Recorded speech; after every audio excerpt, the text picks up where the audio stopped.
Protesters from across the UK and the world joined together to blockade the road in opposition to the DSEI Arms Fair, which takes place every other year at the Excel Centre. DICE stands for Defence and Security Equipment International. One of the problems that we've seen come up with DICE again and again is that the UK often invites military delegations from countries that have very, very poor human rights records. There's always a delegation from Saudi Arabia, obviously the UK's biggest customer for arms. We've seen delegations from Bahrain, Libya. The Israeli state has what's called a national pavilion inside the arms fair, and it promotes all of its both state arms companies and private Israeli arms companies. We wanted to draw attention and raise awareness about that. As the world's leading land, sea and air defence exhibition, DSEI International features 1,500 exhibitors with suppliers coming from 121 different countries.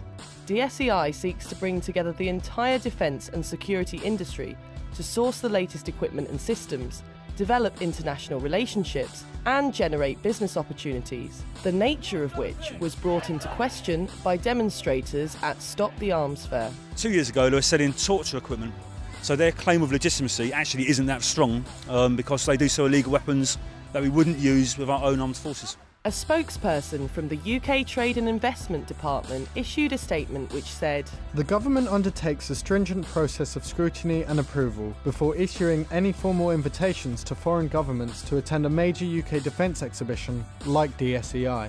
A country would not be invited where that would be contrary to the UK's international obligations. Respect for human rights is a mandatory consideration in the process."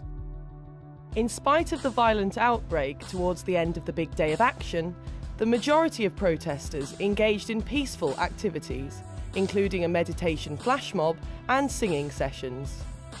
Today has brought together loads of different groups. Right now we have a Quaker meeting for worship happening just behind us. We have some Belgian activists locked on behind them and hundreds of people singing and chanting and really kind of keeping the energy high for why they're here today. The humanness of it all is what strikes me.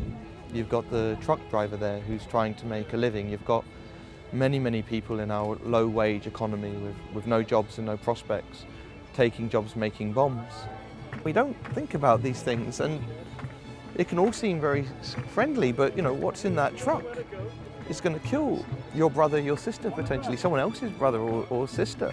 People have very limited choices about what they do. It's incredibly sad. This world shouldn't be for war, shouldn't be for killing, should be for caring, sharing and living everybody happy. I think there's a sense across the whole of the UK and in fact beyond that, that the people are starting to take some power back and say not in my name, and I think the future for this is that the movement continues to grow, that people continue to be inspired by the courage of people like those who are here today and to realise that what they have to say is powerful and important.